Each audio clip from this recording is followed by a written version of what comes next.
जैसे भक्तजन अपने मकान का नाम है प्रिया कुंज, श्यामा कुंज। ये प्रियाजू का कुंज है, ये श्यामाजू का है, हम तो सेवक हैं। तो घर की अहम वृत्ति मम वृत्ति का नाश हो गया। एक एक बात को समझ जाओगे तो भगवत प्राप्ति बहुत सरल हो जाएगी। न लोकम, न धर्मम, न गेहम और न देहम। ये शरीर जिसको हम इतना प्यार करते हैं कि मैं मानते हैं ये केवल क्लेश ही क्लेश दे रहा है, यदि भजन ना हुआ तो इसका कोई महत्व नहीं। कहां गई हमारी वो बाल्यावस्था, कहां गई हमारी यौवन अवस्था। नाना प्रकार से इसको दुलार किया, इसको प्यार किया, इसको मैं माना, और ये दुख ही दुख दे रहा है। प्रतिक्षण क्षीण हो रहा है, ये नष्ट हो जाएगा। आज दिखाई दे रहा है चलता फिरता बोलता, कल इसका अस्तित्व ही नहीं रहेगा, मिट्टी में मिल जाएगा। इसलिए इस देह का अभिमान मत करो। ये देह तुम्हारा अविनाशी नहीं है, कुछ समय का है। बहुत होश में, बहुत होश में। इससे पाप मत करो, किसी को दुख मत दो, मनमानी आचरण मत करो। शरीर पोषण के लिए अन्य जीवों की हत्या करके मांस मत खाओ।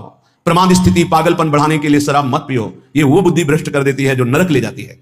पराई माता बहनों की तरफ गंदी दृष्टि, पापात्मा का भाव मत करो। ये मनुष्य देह केवल पवित्र आचरण करके, धर्माचरण करके भगवत प्राप्ति के लिए मिला है सबको। इसमें ऐसा नहीं कि अमुक प्राप्ति नहीं कर सकता, नहीं।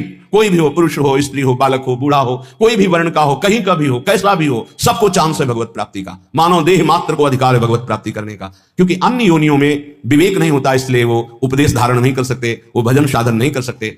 हाँ, भगवत कृपा से यदि संयोग बन जाए तो अन्य योनियों में भी कल्याण हो जाता है। जैसे कोई बहुत बड़े भागवत के घर का कुत्ता ही सही, वो दरवाजे पे बैठा, खूब नाम कीर्तन हो रहा है, ठाकुर जी का भोग लगा, आरती हुई, उसको भी प्रसाद मिल रहा है, वो नाम कीर्तन, उसका कल्याण हो जाएगा। भगत के घर के पशु पक्षियों का भी कल्याण हो जाता है। ऐसा कहीं बिरला ही संयोग बैठता है, नहीं तो मानव देह में ही भगवत प्राप्ति होती है। तो कह रहे ये देह भगवत प्राप्ति के लिए इसका अभिमान करके गलत आचरणों में समय बर्बाद मत करो। जब आपके अंदर करने की शक्ति तो अच्छा करो, बोलने की शक्ति तो अच्छा बोलो, देखने की शक्ति तो अच्छा देखो। बुरा क्यों करते हो? बुरा का फल बुरा ही होगा। तो मानव देह बुराई मिटाने के लिए मिली, बुराई बढ़ाने के लिए नहीं मिली।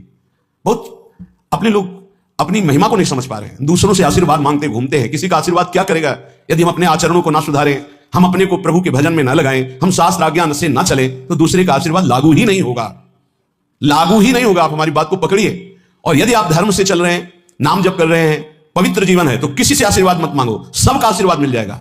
विश्वास कीजिए।